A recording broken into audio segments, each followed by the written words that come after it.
And it's still coming in. Okay, so we are going to start right now. Got 13 people. Yes, because it's one with me as well. I haven't counted myself. So I'm going to mute you all. Okay. The ones that came in just recently, please let me know in the comments where you're calling from, what do you do, what attracted you to this presentation.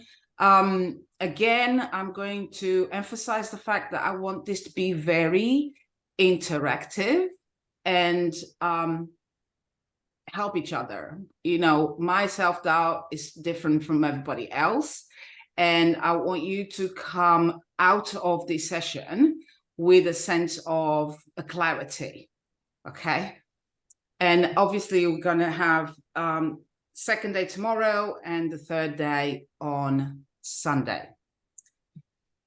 So I'm going to mute you all because what I want to do right now is a little grounding meditation. All right, my heart was pumping like hell. You know, my self-doubt in my little gremlins, saboteurs were playing up in my head just before this. I was excited. I had a little bit of tension in my stomach and my heart was a bit pumping a little bit, you know, who was coming? What if they don't come? So all sorts of things that have come through my head. So what I want to do right now is a grounding meditation, and I'm going to mute myself too and do this with you. So this meditation is best to do if you're in nature. I normally like to take my shoes off or go to the beach and feel the sand in my feet while I'm doing this meditation. Also listening to the waves and just breathing in all the sea air. However, we're not on the beach and we're not in the forest, so let's be creative. And I want you to remove your shoes and actually feel the ground where you're at, okay? I'm doing the same. And I'm going to share my screen and activate the meditation for all of us. We all need a bit of grounding, so let's do it.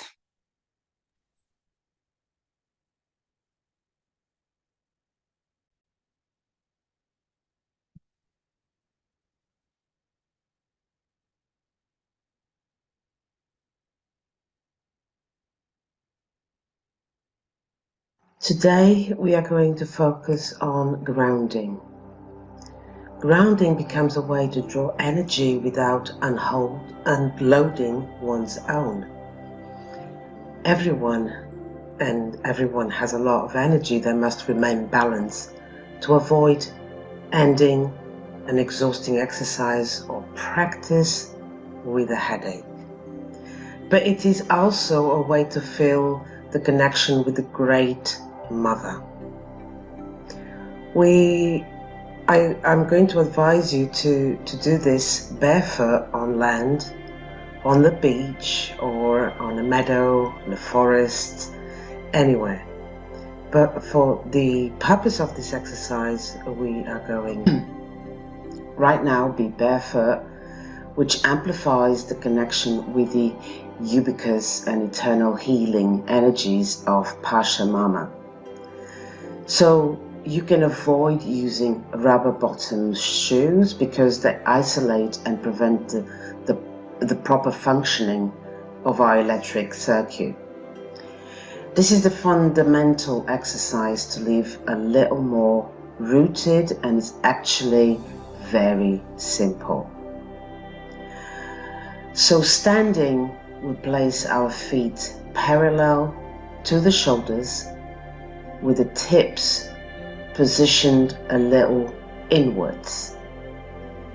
The knees flex slightly so that the kneecap is aligned with the tip of the foot. We place the hip and the torso as straight as possible, making sure the hips feel loose. The arms fall parallel along the body and the head also straight, following the line of the body. We loosen our features and open our mouth slightly, as if you were putting on a slightly appalled expression. We need to relax the face, making weird grimaces and changing it back to normal. We're looking for tension in the face muscles. Continue with gentle neck rotations that will relieve the upper body area, seeking to relieve the habitual rigidity of expression and thinking. This will help us imagine a vertical axis, a thread that enters the crown of the head, follows the spine, and falls to weight by the center of the hip and pelvis, between the legs to the floor. Imagine this axis when we close our eyes and induce a few small swings or oscillations back and forth to one side and the other, so that our body is reunited with this central axis and balanced more intuitively. We'll pay attention to our breathing, as if we could discover it, simply observing, effortless, just paying attention to it. Let's focus on the breath a moment. We introduce a small pause of 1 or 2 seconds before exhaling and inhaling. Breathe in, hold, 2, 1, and exhale with a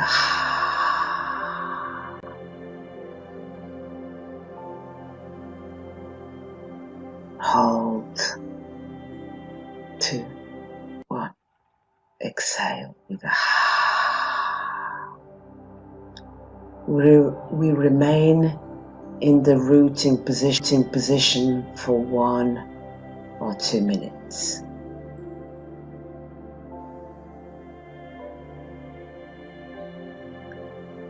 Start with circular breathing, the one without interruption between inhalation and exhalation.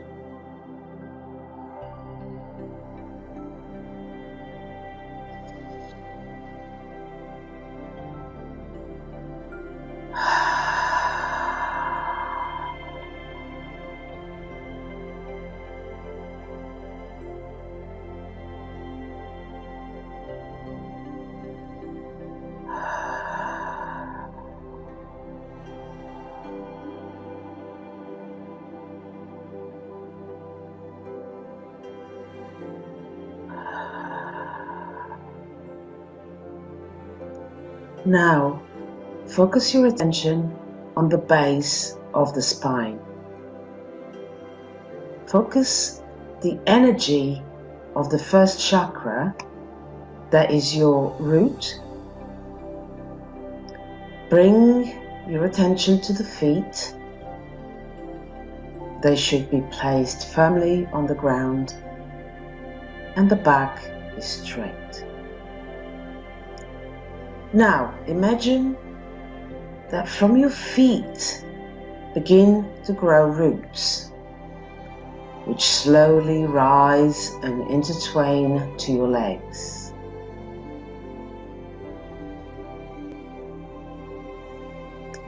Now imagine becoming a tree. Feel the heat that gets louder and stronger, and your energy becomes more intense. The power of the earth rises and passes through it, flows into you. Feel it flow and control it with your breath. When you feel well rooted, bring your attention and your hands on your fourth chakra.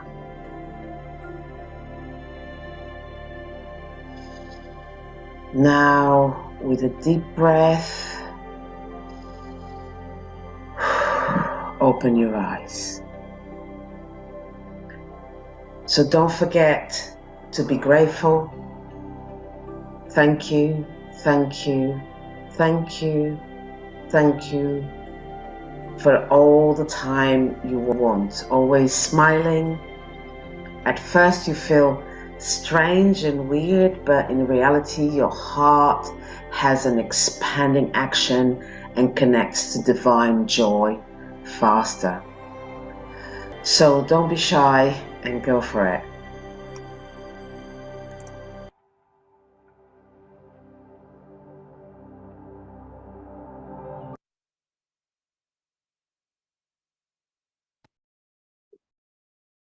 How do you feel? It was actually very relaxing.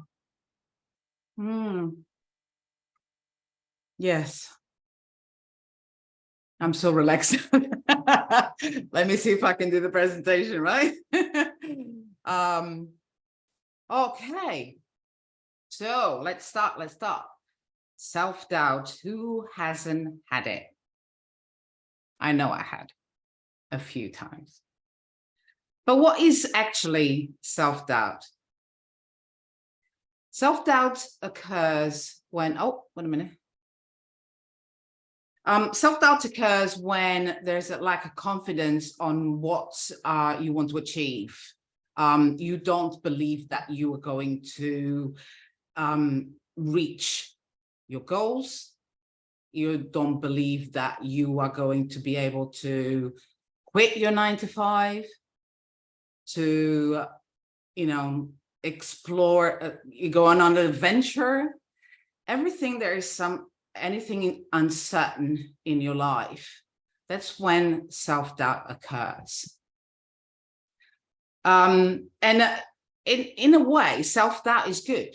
It's good to have a certain amount of self-doubt because that is keeping you in your toes. It's keeping you focused on what you have to do, right?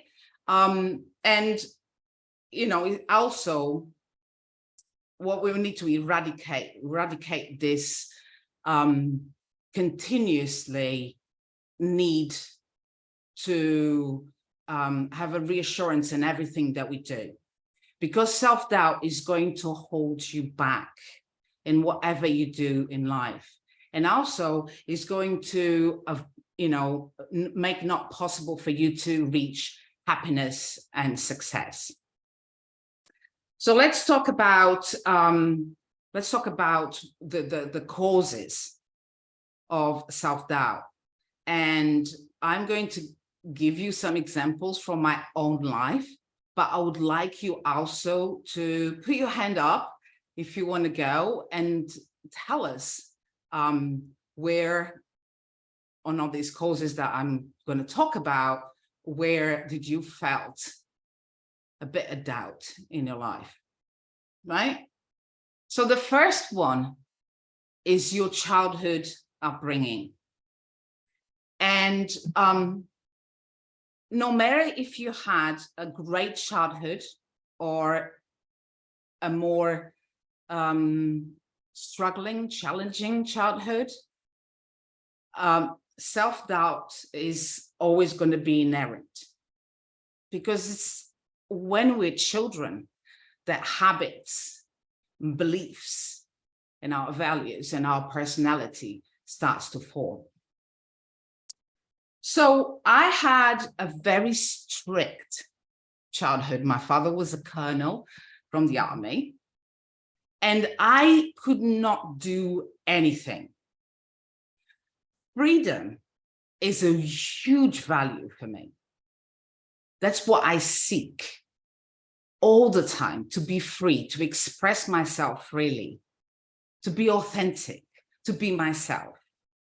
Because I couldn't when I was younger, when I was growing up. My father would tell me what not to do, what I had to do. So there was a lot of my confidence would shattered from that time. Even though some people now look at me and go like, oh my God, she's so confident.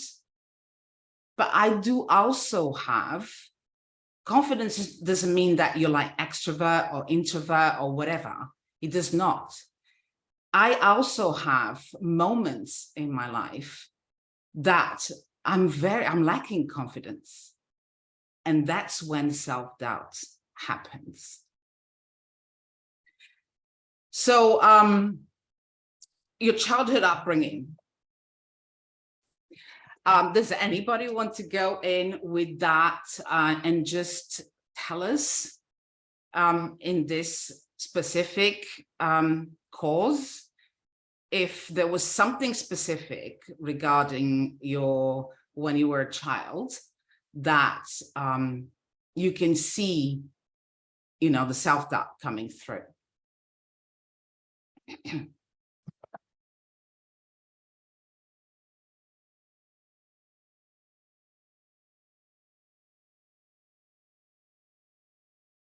Okay, so we go to the second one. The past experiences is another cause of self-doubt. I read this somewhere, I can't remember where, but the past can haunt us big time if we don't let go of it. If we stay thinking, oh my God, this happened to me and that happened to me and poor me, right? This is what I call the haunting. If we stay there and don't move on, we get very anxious, we get very stressed, very frustrated, right?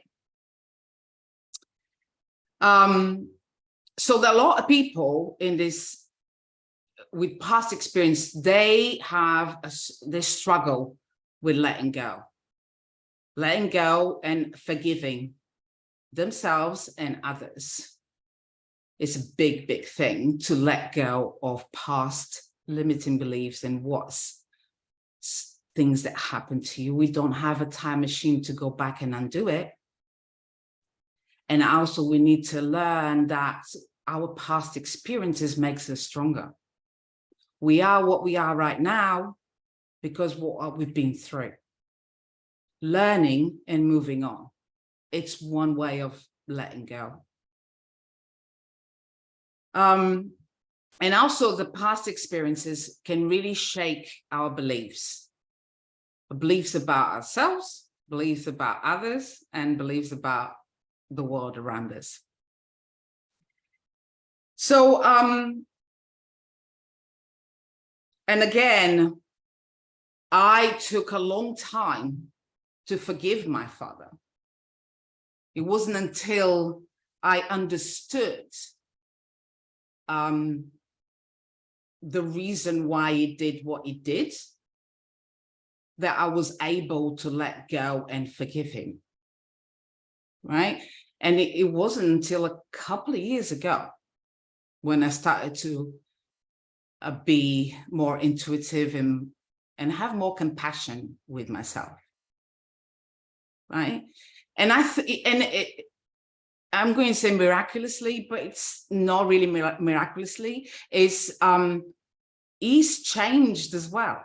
So once I let go and forgave, it kind of like I didn't say to him literally, but he's changed too. Because what you are reflects on other people around you, and your energy reflects differently. So we're going to do some exercise tomorrow about compassion, forgiveness, letting go, gratitude. Okay.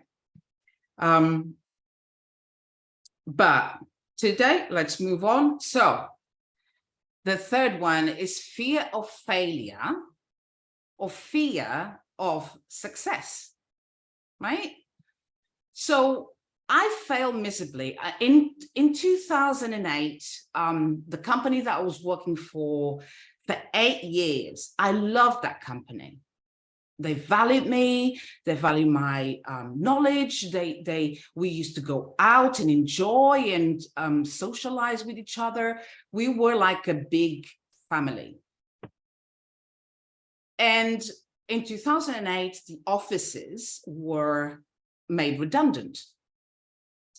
So I had a couple of options, a couple of choices, a couple of decisions that I had to make. And one that I decided to do is start my own business. And I failed miserably, right? Now, I had to go back to my 9 to 5. Now, I looked at that failure as a way to move on. I learned with my mistakes, and I made a few, but I didn't dwell on it. And I just moved on, went back to my 9 to 5, got another job. And then years later, in 2015, I quit my 9 to 5 and I started my own business with a different perspective, right? Fear of success. So that was fear of failure. Fear of success is another thing that people feel doubtful about because you're going to be more exposed. People might not like you. You might not be the right person for everybody. You are going to make decisions in your business that might not be the right ones. So you're going to question a lot, right? People might disappoint you. And I had a few, since I started my business, I had a few disappointments, but I learned to let go and forgive and move on, right? Because being there was not serving me anymore. So I'm talking about business, failure in business, success in business, but it could be other things, right? You might be still in your 9 to 5, and you might have the fear of failure if you're like given by your boss a certain task to do. You're going to question, because if the self-doubt, if you don't eliminate the self-doubt, you're going to question, am I going to be capable of doing this task? What if I'm going to be judged, criticized, you know, by my colleagues, by my team, by my boss, by my execs, whatever, right? So fear of failure is not just if you have a business or if you're a celebrity or, you know, if you're got a big life sort of thing. It's not, okay? The fourth cause is imposter syndrome, right? When we compare ourselves to others all the time. I know we live in a very competitive world, and this is my way, because my father, especially from my past experiences, told me that I needed to be somebody. I needed to have a degree. I needed to have a good job, a good position, be independent, not rely on a man, or do this, do that. So I compared myself to others, right? Throughout my life. You know, I looked at others like, oh my God, that person has this, and look what they're doing, and I want to be that person. Until the moment that you want to be you, then that's when it starts shifting. Okay. You comparing yourself to others is just going to make you doubt even more your actions or what you want to achieve. What others want to achieve, it's up to them. What you need to focus on your lane and what you want to achieve. Okay. Being envious of others, thinking that we're not doing as good as others. That's what I said just a while ago. And comparing your performance as well. So at work, for example, you're always comparing your performance with another person. Okay. So the fifth cause is when there is new challenges. And I'm going to take you on a little trip right now. Back in 1996, I was 28 years old. I had the opportunity to move to the UK. I packed my bags and off I went. Without questioning. Wrong. Do you think I didn't had doubts? Do you think that I didn't think about what is going to expect on the other side, a different country? I never thought in a million years that I was going to live in UK. And I stayed there for 21 years. Different culture, right? So I actually started to self-talk to myself. And at that time, I said, you know what? I do not like the way the society works in Portugal.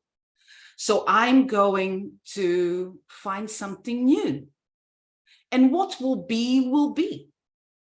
What will be, like the song. What will be. Yes, there'll probably be a lot of struggles and challenges, but I'll face those when I see them, right? Again, it's not just dwelling in the past, it's dwelling in when you're in the moment making a decision, right?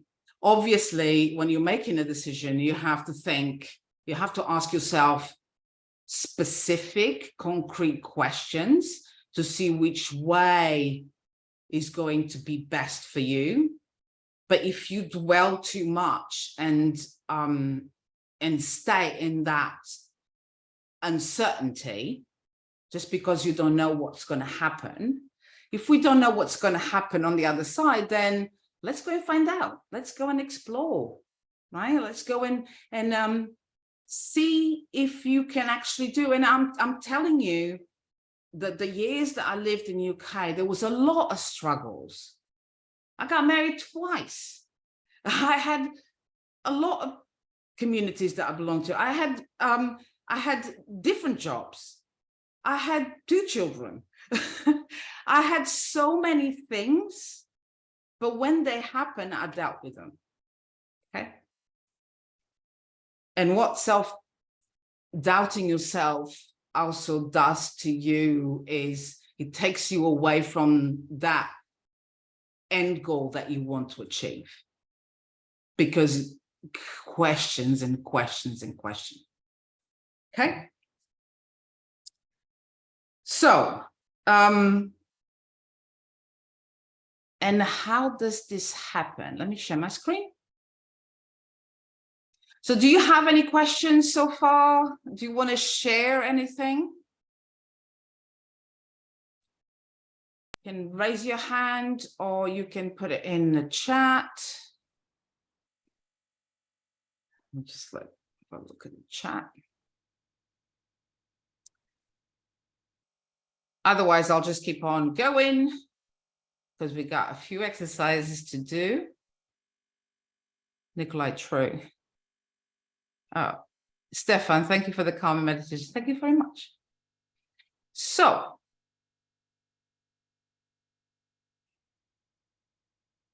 Okay.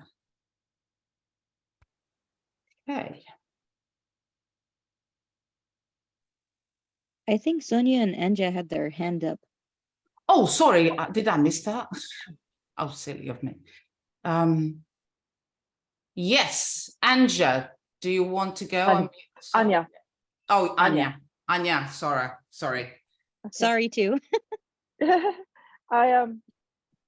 I was just looking at the things, and you said the impact of the upbringing, but what were the first two items? I was just trying to make a note of what you were talking about, because I understand that exactly what you're saying. Yeah, so when I talked about upbringing, that shapes your habits and your personality and your beliefs. Yeah. And then how about the second item? It was just before fear.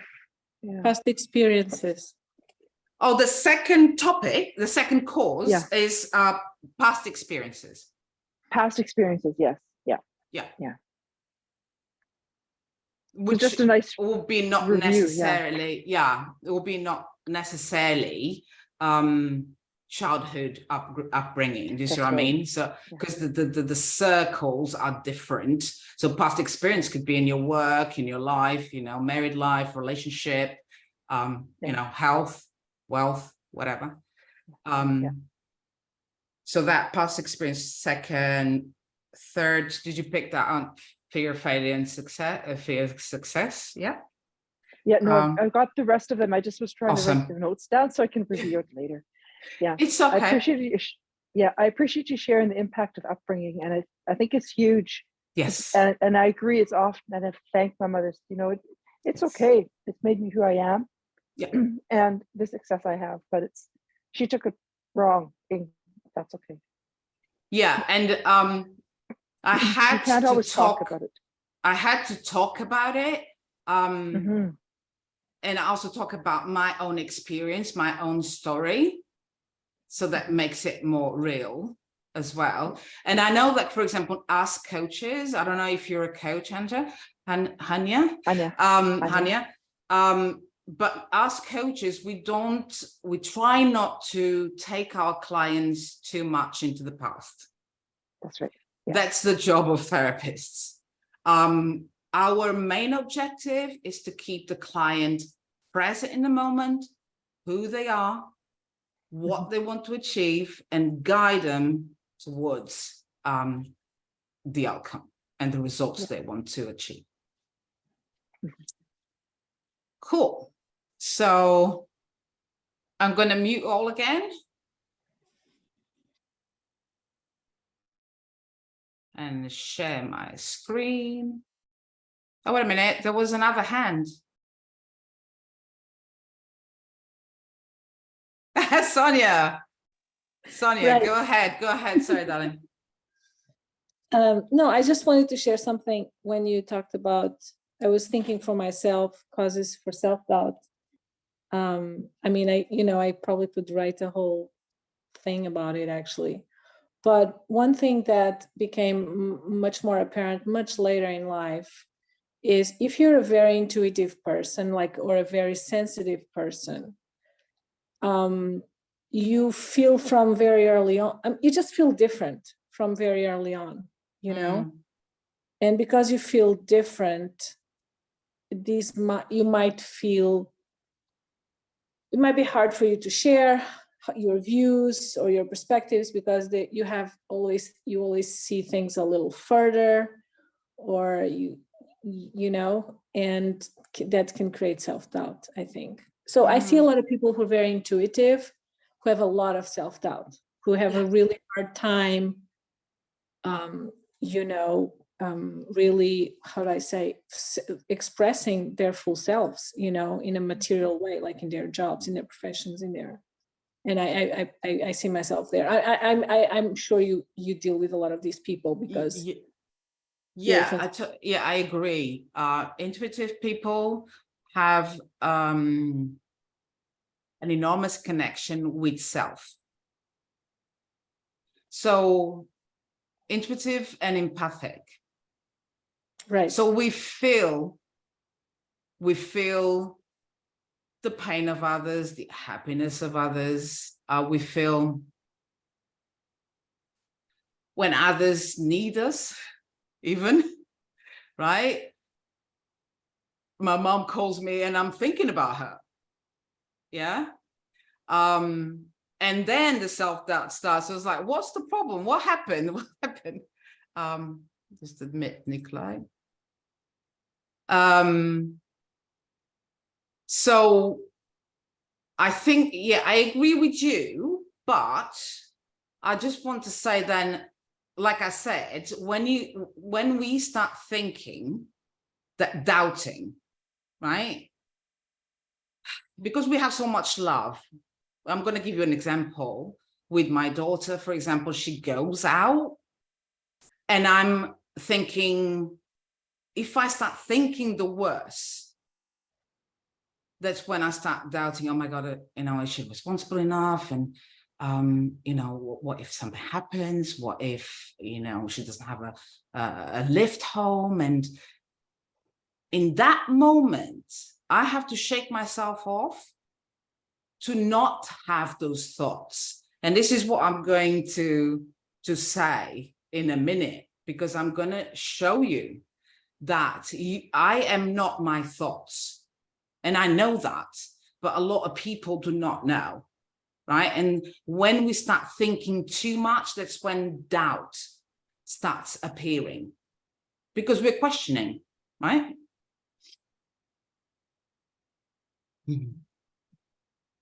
So let's mute everybody again. I can't unmute. Okay, cool. Let me share my screen.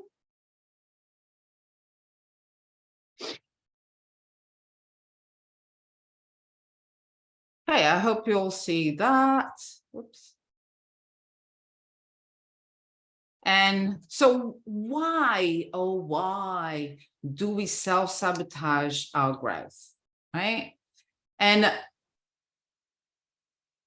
something happens in your life, right?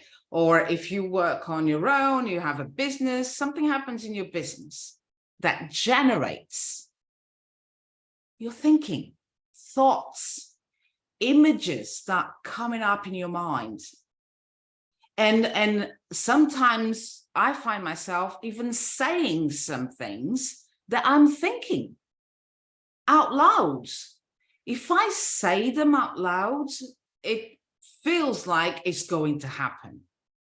And this is when self-doubt just starts to flood your mind, right? Because there's a lot of like, what if this happens? What if I'm not good enough? What if that person is not going to see me the right way? What if I don't succeed? What if I don't launch? What if I don't do this presentation? Right? There is all the time, either for extroverts or introverts, it doesn't matter who you are. And even if you are confident, I believe, even if you are a confident person, there are always moments that there is a lack of it. And that's when you start questioning the event, the situation. So then this triggers in you emotions and feelings.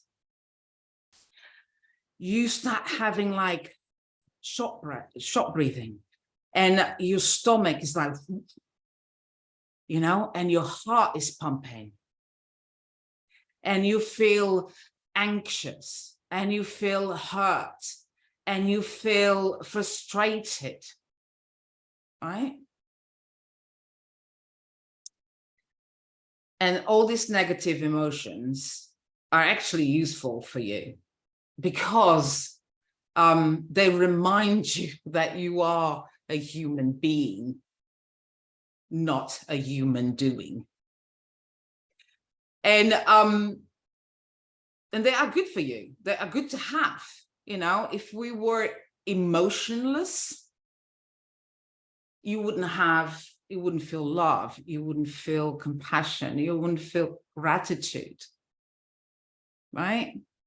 And all you would feel is fear and anxiety and stress and frustration, right? Nobody wants that. So we need to label the emotion and just sit with it, okay? Our feelings do define our actions. And it's at the time of action that we need to pause. Take a breather, pause, don't go anywhere, don't do nothing.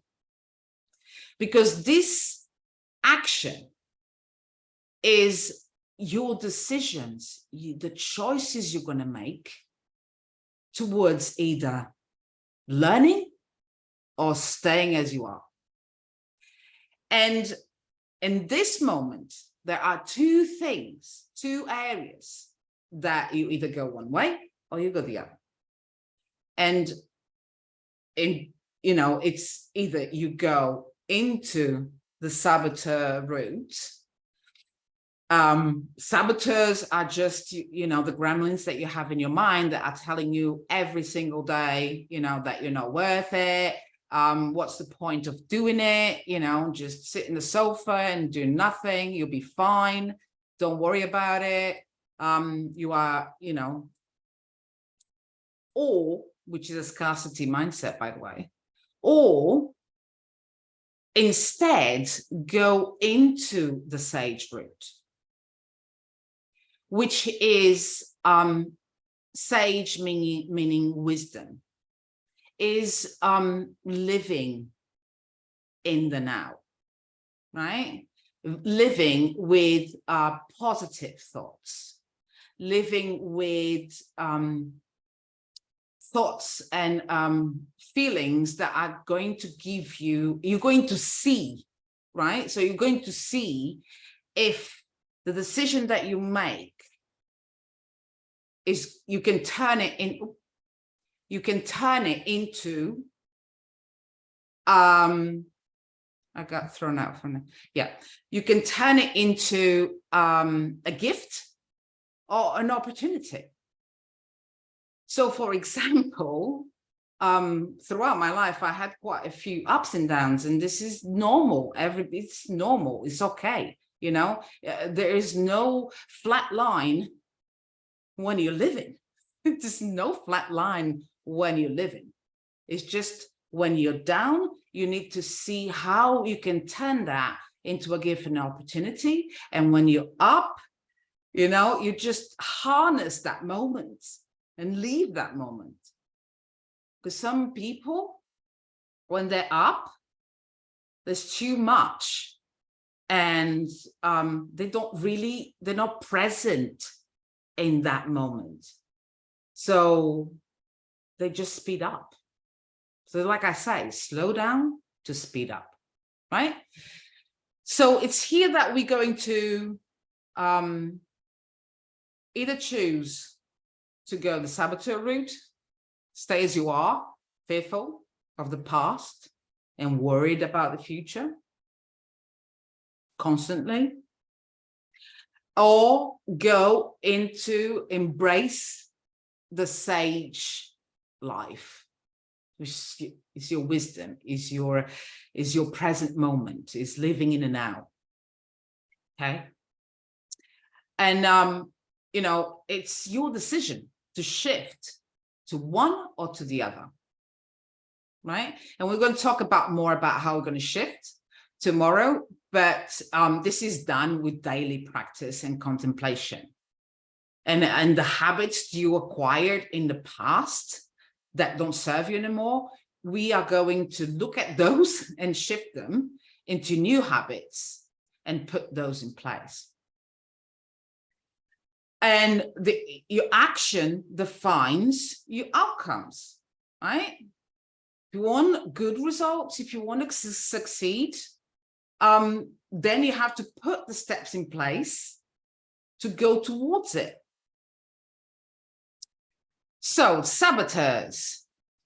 So this is I'm a PQ mental fitness coach, and with positive intelligence, and this is the framework that Shirzad Shaman uses. We all have a judge. There's 10 saboteurs, including the judge. We all have a judge within us. We judge ourselves, we judge others, and we judge the circumstances. The judge tells you that you're not worth it. You're not good enough. You know, the judge tells you actually that perfectionism is good. This is a big one for me. The judge tells you that, you know, so it causes a lot. It causes, you know, disappointment, anger, regret, guilt, shame, anxiety. And it's the judge that activates all the accomplices, saboteurs. So I don't know if you've done your,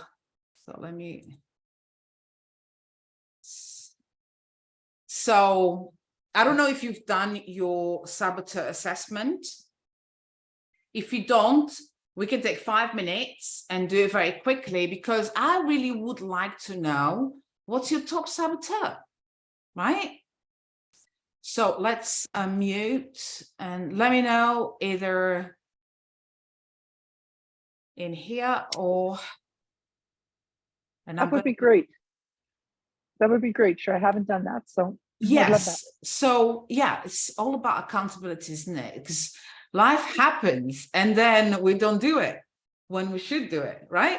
And it's really interesting to find out and identify which are your saboteurs, right? So when you do this, we're gonna stop for 5 minutes and we're gonna do this together.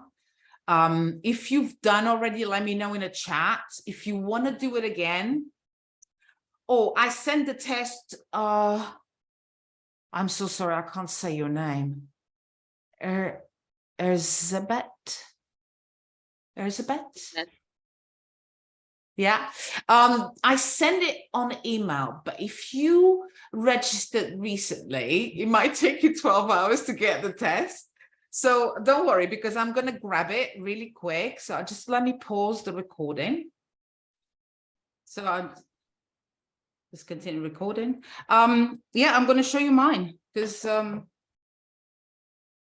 it's very interesting, and I'm going to share my screen. Can you mute yourselves on share.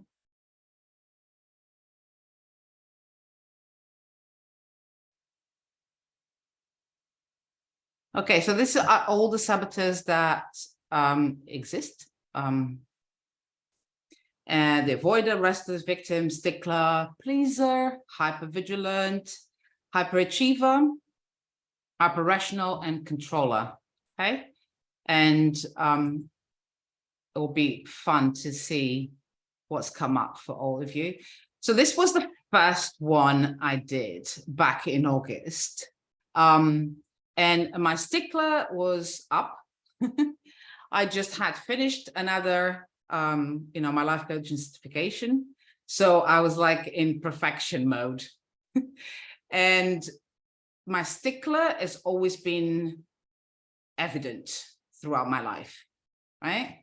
My pleaser, really high as well. So in the positive intelligence app that we use, the 3 top saboteurs is the ones that we work on in the first leg of the program, the PQ program. So my stickler, pleaser was quite high, and hyperachiever as well. Avoider, controller, victim, and like I said, my hyperrational, really low. And then 3 months later was different.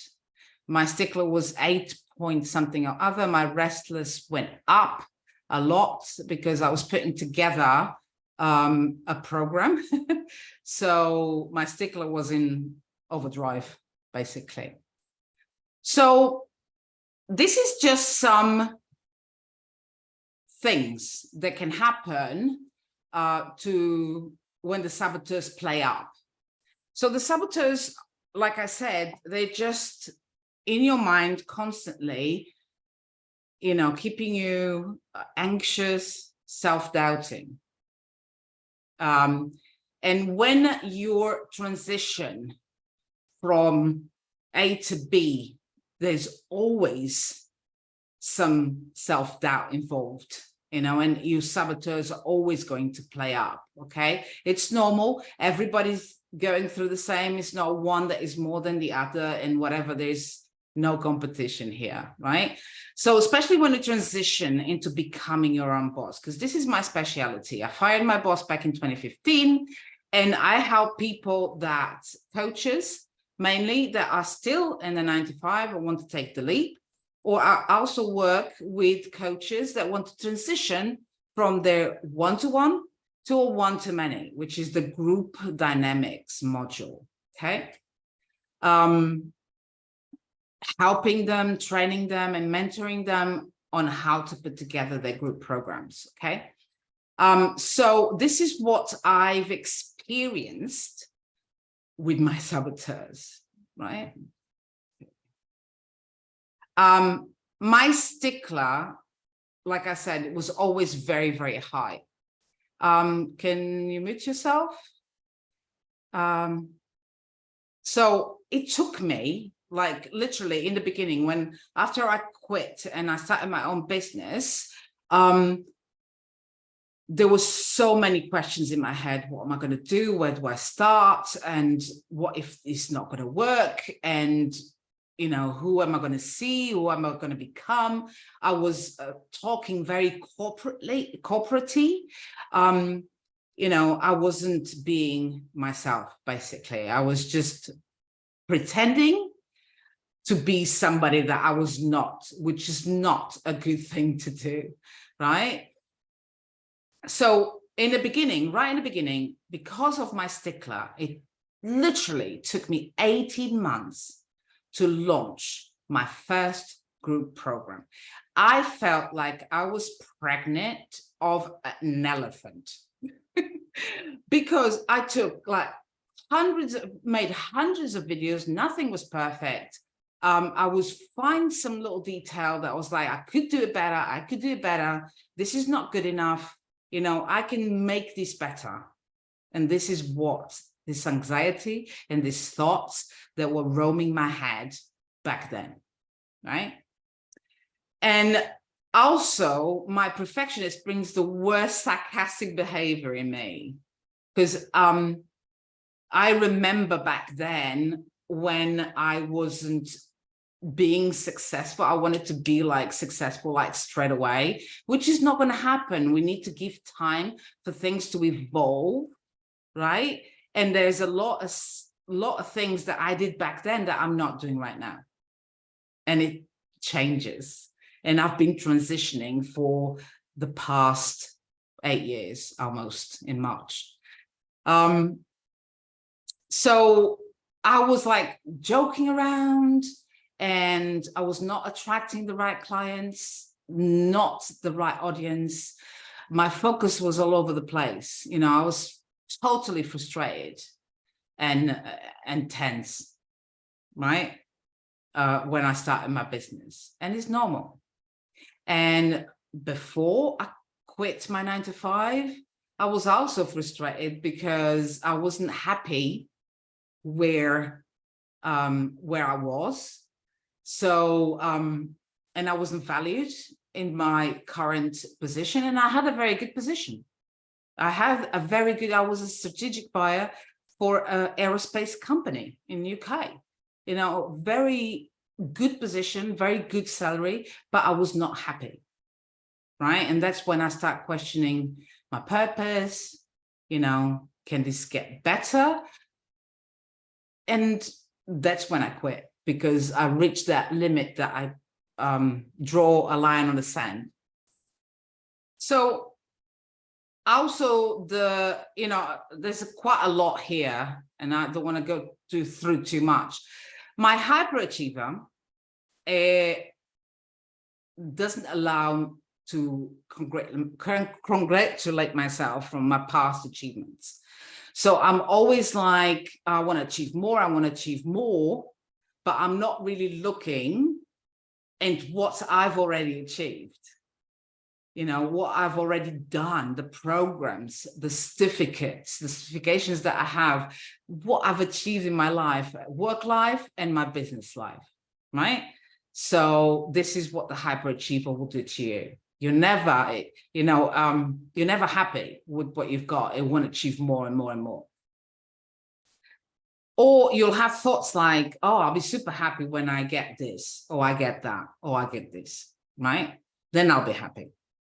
I've been called a workaholic and a hard-faced cow, just so you know.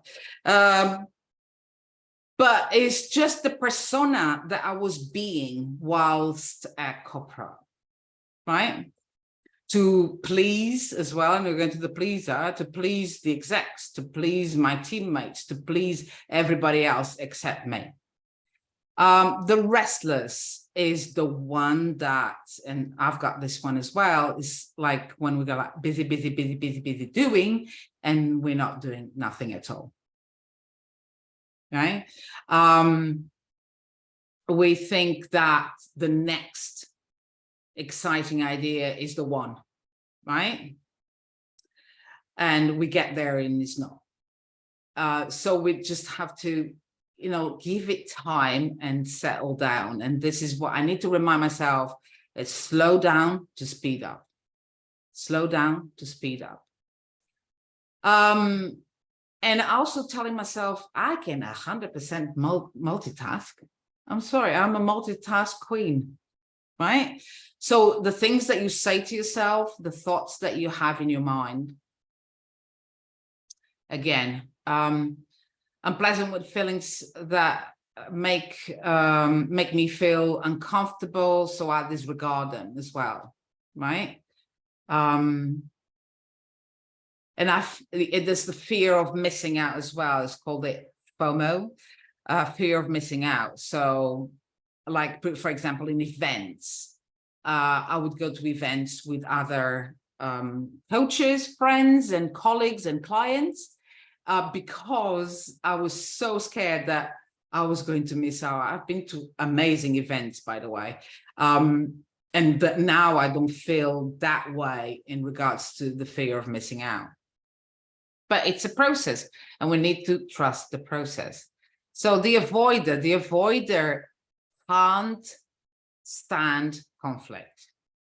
There's conflict over there knocking on the door, and the avoider puts a bag in his or her head and just ignores it. Does not want confrontation, does not want conflict. It's always playing the joker or the peacemaker when there are conflicts. Either this could be with clients or with a team. Avoid going to networking events. That's another thing, because, if you want to have your own business, if you want to be a coach, if you want to, start your own business, one of the ways to expose yourself to be more visible is going to networking events. So this is definitely a saboteur that you need to work on, because you need to be visible. You need to show up. You need to show up for your message, your positioning, what you want to do, and how you want to be known for. The pleaser, I mean, everybody knows the pleaser, right? We all are. I want everybody to like me. I want, to be looked after. I want, I don't think about myself. I think about others, right? So this was reflected on me even with clients. I would say yes to everything, but then I'll overstretch myself as well, right? And other times I couldn't even deliver what I said yes to. So sometimes it's good to say no. And then you start with saying no to yourself, so, you know, to others, so you can say yes to yourself, right? Your energy will shift. Your energy, when you start to please yourself, that sounds kind of naughty, but when you start to please yourself first, that's when you start projecting a different energetic vibrational, you know, frequency. Okay. And others will see that.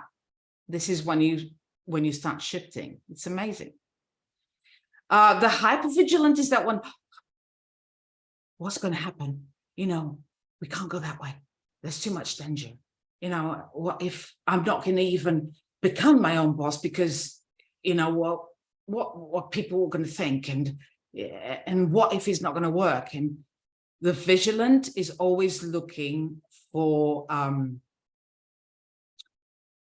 vigilant danger, and just always looking for security, to be like in this nice, comfortable place. You know, if you're in your comfortable zone and you're not step out into your power, you know, you never, you know, unleash your true potential, basically.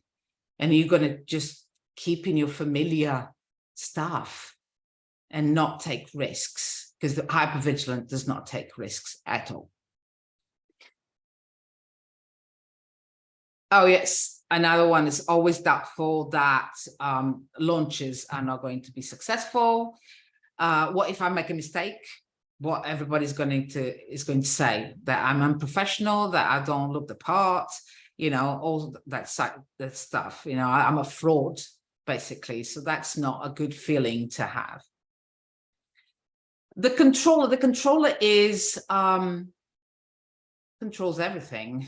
When I think about I am a controller as well. I have controller tendencies as well, especially in regards to my children.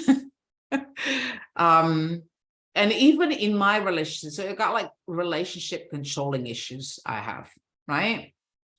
Also when it's, if I don't take charge of a big project, because I can see all the parts of the project and where it's going, if I don't take charge, who's going to take charge? And then nobody else is going to do it as good as me, sort of thing, a sort of attitude. Been very impatient when I want to achieve something, and this has held me back big time. So now I'll just pause and choose to not be this way, because this is the saboteur telling you that it's okay to be impatient. It will happen. You'll see, it'll happen.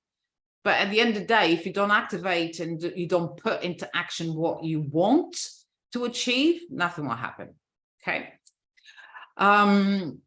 Things like that I would say, oh, don't tell me what to do. I've said that millions of times. Please don't tell me what to do, especially with my husband. Sometimes my husband goes like, you know, you have to do this. He's very oriented, he's very hyper rational, so he gets the solutions before it actually happens. And it's confrontational, and sometimes I get a bit arrogant. You know, I'm just being truthful here. And I said, like, please don't tell me what to do. I know what to do, right? If I don't control, I will be controlled, and I can't live with that, right? This kind of statements, this kind of feelings. The victim is the poor me, everything happens to me, why me, and so on, right? And the hyper-rational loves to analyze everything, every situation, and sometimes hyper analyzes. And you know what they say, you can get analysis paralysis, so then nothing's done. So give them a spreadsheet and he's going to be happy. He or she is going to be happy with it. Hyper rationals love business processes, and they often lose track of time when they're focusing on a project. So, right. So in a nutshell, we need to really understand how each saboteur lies and influences our thoughts, emotions, feelings, and actions. Because when we tell ourselves a lie for too long, we start believing it. So when in your saboteur assessment, you have in your saboteur assessment, you're going to have lies, impact, even why is it coming from childhood, right? Either a happy childhood or in a happy childhood, the reason that is coming from past childhood upbringing and past experiences, right? You're going to get that when you get your saboteur assessment, right? So let's say we are in 1 hour and a half. I would suggest we take a break, because the exercise that is coming is the last thing that we're going to do. So I don't know if you want to pause, if you want to talk about your saboteurs, like freely what you want to do. Maybe you want, if you already received the saboteur assessment, did you get shocked when you saw it? Did any of the saboteurs kind of tell you, oh yeah, never thought about that one? Yeah, surprised you? And Stefan as well, like if you have both already, what's the difference, right? Because there's always a reason why there is a difference. So if you transitioned in your saboteur assessment, there's always a reason behind it. So yeah, I just checked. I think I haven't received it yet. oh, okay. But I think it should be in any minute. Maybe that you have. Yeah, so everybody else should have received it, because I just filled it in the form now together with you. Oh, what did you read it? Yeah, I did have a look at it. It's in order, like how many percentage you made. Oh, Sharby is left already. No, Sharby's still in. You've got a meeting. Sharby, go. Please, could you send us the next assessment by mail or recording? Yes, you'll receive the assessment by email. If you registered yesterday, it takes 12 hours. So it's just the way the email is set up. But you will receive it, you will do it, and then bring it tomorrow, right? And tell us, or we can tomorrow, just for a brief moment, we can look into if it was the first time, if you got surprised, if you recognized or identified any of them, and how they impact your life. Basically, we can have that. Yeah, mine were different than what I assumed they would be. Totally different. Really? So yeah, tell us about it. Hyperachiever wasn't even like in my mind that's how I am, and it came at the top of it, and I was like, what? And then Stickler and Hypervigilant, and I was like, those were not the three I thought I was. So yeah, because that's your judge. It kind of made me feel a little better, because what I thought it was kind of put my mindset like, oh, that's probably what I am. And then I was like, okay, that's better than what I thought it was. So. Yeah.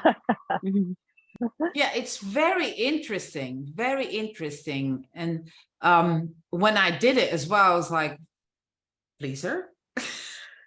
Like, no, I think about myself all the time, you know.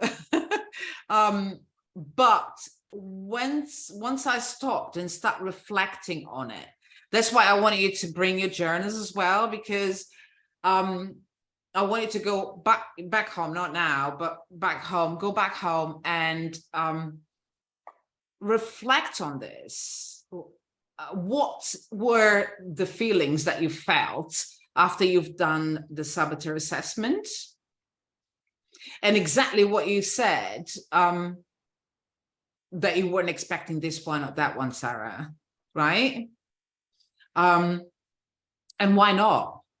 Yeah. And what surprised you? What didn't surprise you? Yeah, it totally surprised me because I thought, well, maybe I'm like between the avoider, pleaser, and controller, and it kind of like flows. If something doesn't happen, then I go to one like default in my mind. Mm-hmm. And then if that doesn't work, whichever way it goes, it'll go to another one. And I thought it would be those, but those were lower than the three that it gave me. So I was surprised because I didn't think hyperachiever or stickler was on there. I didn't think or hyper vigilant. Yeah. And then when I started to check it out, I was like, oh, okay, yeah, I see. When you talk to yourself, and a lot of those statements were true. And I was like, I do see myself saying that to myself inside my mind. So it was very eye-opening. Yes. Thanks for being so honest. Thanks for being so honest. Yeah. But that is it. Exactly. We don't think we have them when they're always there. They've always been there. This is so interesting. And it really depends on certain situations that you do in life, right? They shift, the saboteurs shift. So imagine you're going through some trauma, right? Your victim will go really high. You see what I mean? And the controller as well, you know, I'm at a stage, I've done another one, and the control is quite high for me now because I'm at a stage that I'm moving my children from one school to another, right? And I want to control all the pieces that gives me, I think it gives me peace of mind, but it doesn't. So it's a reminder to myself that I need to let go of that. Okay. Yeah, that's true. Yeah. Right. Let's do a little break because let me stop recording. Yeah. So here goes. This is the last exercise that we're going to do. We're going to look at our old beliefs, the limiting beliefs that don't serve us anymore. I'm going to shift them into new empowering beliefs. Okay. So this is an exercise that I want you to do in your journal. And the reason being is that when you start self-reflecting or writing, even if it's just a notebook, it doesn't have to be fancy like my one, it doesn't have to be fancy. But when you start putting in black and white your feelings, your emotions, your thoughts, and then go back and read them, you start to notice certain changes. And journaling is amazing for that, right? And sometimes, okay, some people say, you know, I just can talk to myself, but it's not the same because thoughts go, you know, they come and they go. But if it's in your journal or in a notebook, then it's much better, right? So I'm going to share my screen again because I want you to grab your journals and just okay. How do I put you on the top? Because at the moment, for me, it looks like you're on the side of the screen. How does it look for you? With your mouse, just drag it to the top and it will go. Oh, really? Yeah. Okay. How does it look now? For everybody, it's different. That's just. Is it? Okay. I might be all right then. So, like I said, the judge is the one that controls our limiting beliefs, basically. And we have three kinds of limiting beliefs. The world around us, so circumstances, the people that surround us, so judging others, and of ourselves. Okay. And the judge controls these. So let's do this exercise. And the first thing that I want is like it's a 6-step process, right? So in the first column, I want you to write all the past negative beliefs, thinking, like I call it stinking thinking, and everything that doesn't serve you anymore that you felt. So let's think about all the doubts that we've had previously in the past.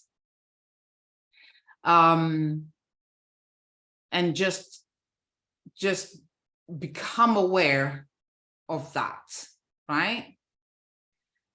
Because this is where it starts, when awareness is the first step, you know. So be very truthful with yourself, and just take a minute to reflect on what beliefs are holding you back. What have you told yourself previously? And then on the left-hand column, write down all the disempowering beliefs.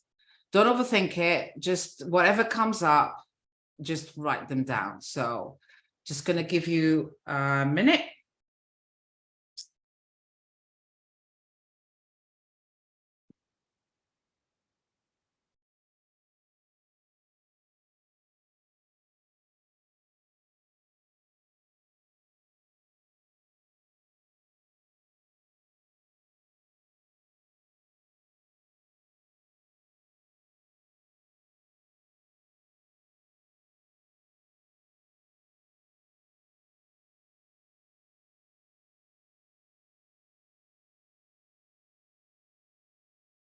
When we write down the disempowering belief, we're actually externalizing it, putting in black and white in our journals. And so it's not festering inside of us. So mine, for example, that I've had is like, I didn't feel supported by my family. You know, like I had my husband tell me 6 months after I quit my 9-to-5 that, you know, I either will be successful or have to go back to find a job, right? I had feelings about, the minute is finished, I had feelings about, I'm too old to start a business. Oops, what the heck is that? Never mind. And I was feeling very alone. When I started my own business, I was feeling very alone what I was doing. So, Angela, okay, wait a minute. So what we're doing is just we're doing 2 columns. We're reflecting and writing down all the disempowering beliefs on the left column. Just think about 3, the most, right? And you can also then later on do this more in depth, okay? But this is just the process that I want you to start just writing it down, just externalize it. Better out than in, is what I say, right? I'm a little lost here. What do you mean by left column and empowering thoughts? So in your journal, just do like a line okay. in the middle, right? And on the left side, right, left brain, put all the disempowering beliefs that you might have. But at the moment, just focus on like 3 the most, right? So, for example, I have like feelings like I don't feel supported by my family. I had in the past. I'm too old to start a business, felt that as well. And I feel alone in everything that I'm doing until I get, you know, an assistant to help me out, right? That's how you shift it, right? So now the step 3 is to challenge your limiting belief. Evaluate how the belief is serving you. Is it empowering? So ask yourself this question. Is this belief that you wrote on the left column, is it empowering you? Is empowering? Is it true? Does it feel true? Is it helping you reach your goals? Does it feel true or just an excuse that is stopping you from taking action? Okay. So for me, when I shifted this, I feel alone in everything that I'm doing, right? I said, what can I, is this really true? Who can I talk to that is going to help me shift this? So I'm not alone. So I'm alone. Why? It's just me in my business. It was just me in my business. You know, what can I do to change that? So I've asked some of my peers, and I started doing some interviews for assistants until I found an amazing assistant. And now I don't feel so alone. That alone feeling and emotion was what was stressing me out, because I was thinking all the time, oh my God, I've got to do this, and I haven't got time, and you know, I've got my family, I've got the food to cook, and this to do and that to do. So it was, you know, and then I would procrastinate and nothing will be done because of that aloneness that I was feeling. Okay. So this is what I want you to challenge, whatever you've written down. And you've got two choices. You either going to reject and throw away and let go of that limiting belief that you wrote on the left column, or you're going to reframe it, right? So I don't feel supported by my family. I can't let go of my family. My family is my core value. You know, I love my family, right? So what can I do to challenge this limiting belief and turn it around, right? So I start asking, first of all, I start being more open with my husband of my needs. You see, I've got to do this. I've got this presentation to do. I've got this project going on. You know, I want you to help me in the kitchen, peel some potatoes, you know, do something. With my children, we've got chores for the children to do. Okay. So it's really up to you. Two choices. You either let go because it's not serving you anymore. And the more you fester within that disempowering belief, the more doubt is going to be created, right? And it's not driving you towards your end goals. Okay. Then what we do is, when you're doing that rejection reframing, you think it's like if you were in a court, you're building a court case against it, right? You can imagine, you can visualize all different types of things. You know, it doesn't really matter. I'm very visual. I like to see things like being, if they don't serve me anymore, to being rejected, so that it feels more true to me, to my mind. Okay.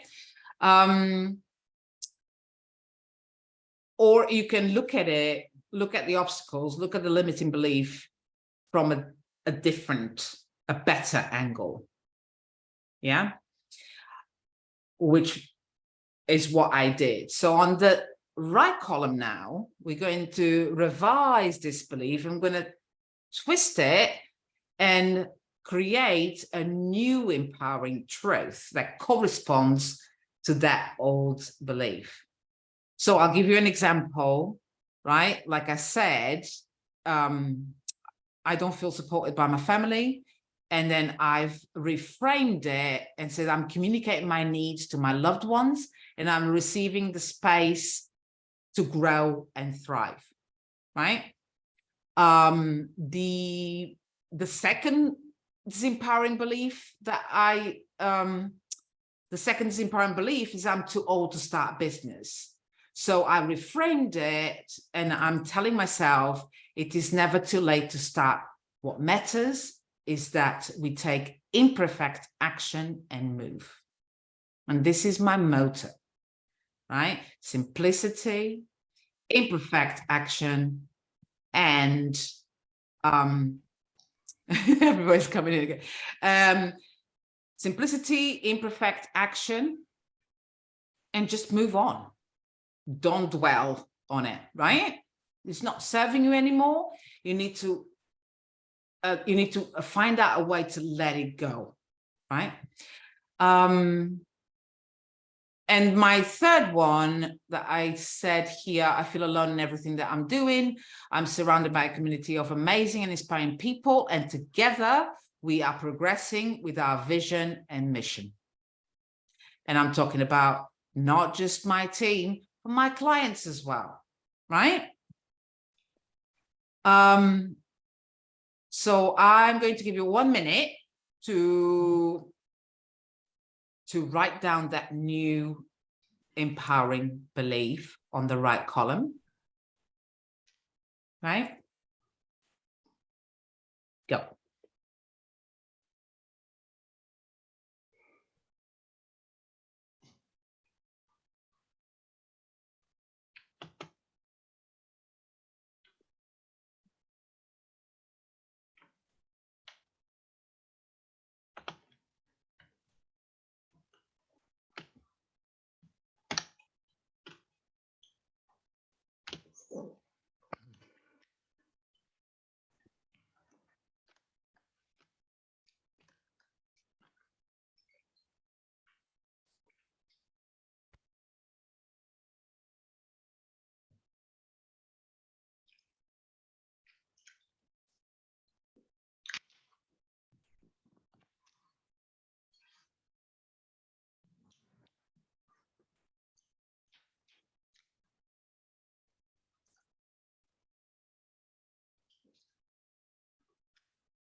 Okay.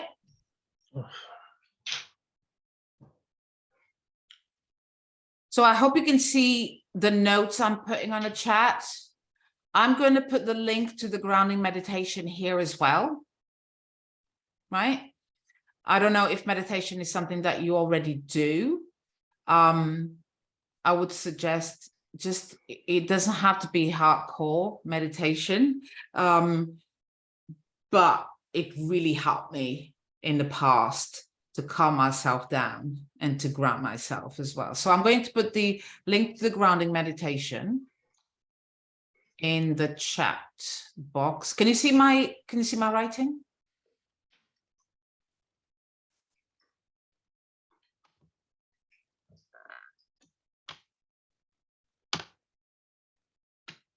Cool. The long writing, yes, no link. Yeah, no, I haven't put it on yet. Wait. I'm going to put it now. Let's find it.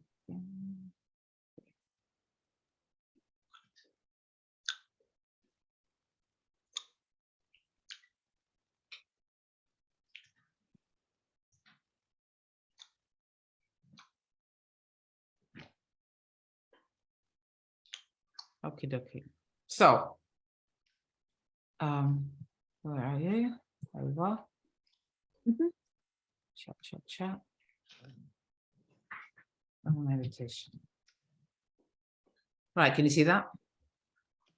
Yes. Cool. So there's 3 little dots on the chat box. Just click on that, save the chat. It goes into your computer, and you can get this stuff here, right? Today we are going to focus on ground. Sorry.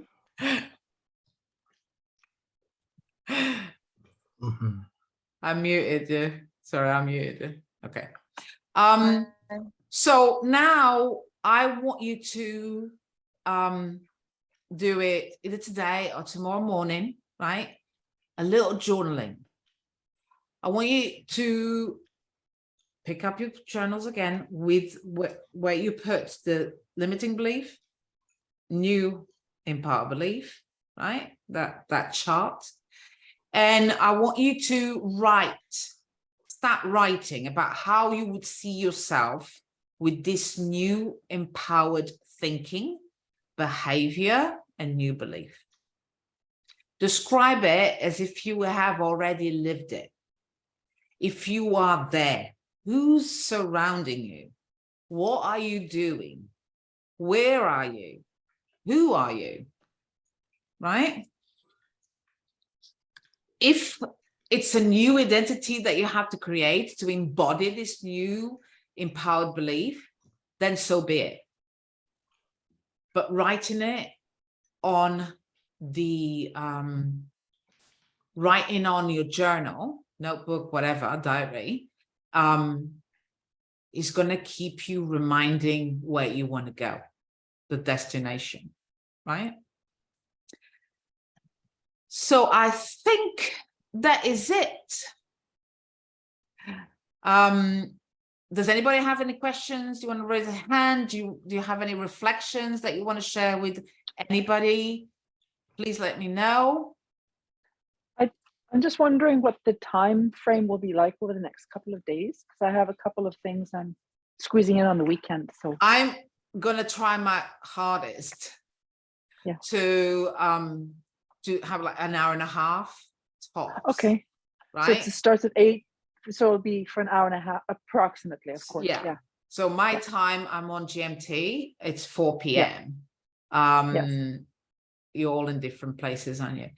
Yeah. But it's really like it's a time for you, right? Yeah, no, it's okay. It's good. Yeah. I just was so I can plan my mornings and my days, and that's all. Yeah. Thank you. And you're going to share your saboteurs with us? Mine? I want everybody to share the saboteurs tomorrow. Oh, tomorrow. Okay. Yeah, that's you have received it, you have read it, and you are starting to See, I know I do know of someone who has no saboteurs, but they're dead. So exactly. We all have them. Yeah. And the judge as well. My judge is called the general. So I would like to know what your judge is going to be called, that master saboteur that is always with us. So yeah.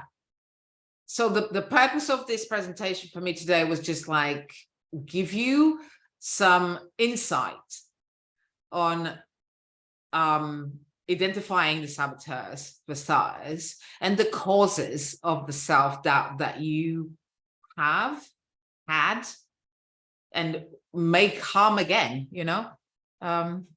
somebody else guessed. And I hope it was insightful, and I'm sure that when you do the journaling, you're going to have some more insights coming for you, right? So if nobody wants to step out, nobody wants to ask questions or anything, I'm just going to stop the recording. And I mean, I'm going on. It's just interesting because the more I think about it, it's just this, with all the material out there, we know that our saboteurs are there really just to protect us. And so starting off the day and so, well, where did it come from? And yes, let's look at our past and even our childhood and past experience, et cetera.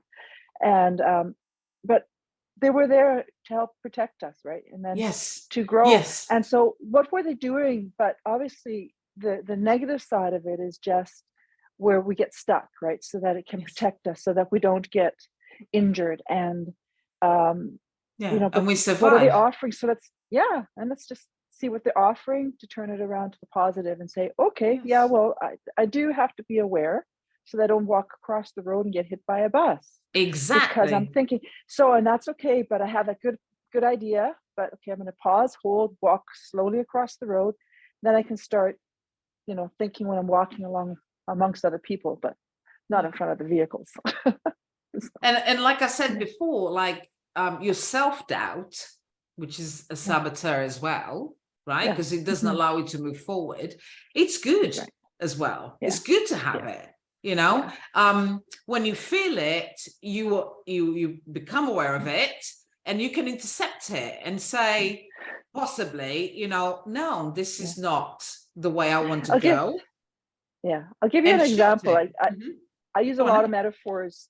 I use a lot of metaphors from animals because I live around them. And so when I've had chicks hatch or ducklings hatch, the ones that die are the ones that eat too far away from the mother. Oh, wow. So the ones that we think, oh, you got to go out there and explore the world, they're the ones who die. And so sometimes we're pushing kids away too far. And so sometimes that self-doubt and say, I got to stay a bit closer, I got to be a bit more safe for mom, you actually can survive, right? And then later we have to grow and know the limits of, no, I don't really want to go bungee jumping, you know, or yes, I do, like, where's the safety, or did this person do the proper checks if I'm going to go, you know, whatever, parachuting and stuff like that. Yes. But, you know, but we there's a stage and an age, and sometimes the saboteurs are there for a reason. Yes, but in nature, the people who are too extravagant when they're younger, the animals don't survive, versus the ones that are a little bit more, okay, I got to stay close and learn, they do better. So, you know, like a positive. Well, that's really interesting thing, right? Thank you for sharing. I've never heard that one. Yeah, that's really nice.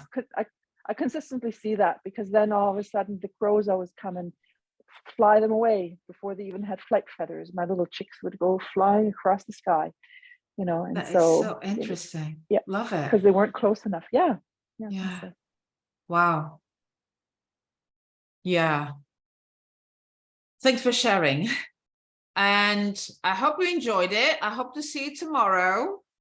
Right, tomorrow we're going to be looking at living in and out, and we're going to do the six phase meditation by Vishen Lakiani. The three first, there's six phases, but the three focus on the past. The first three focus on the past, which is compassion, gratitude, and forgiveness, and the last three focus on the future. Right, so the way I put up this is that today is all about the past, you know, what's holding us back.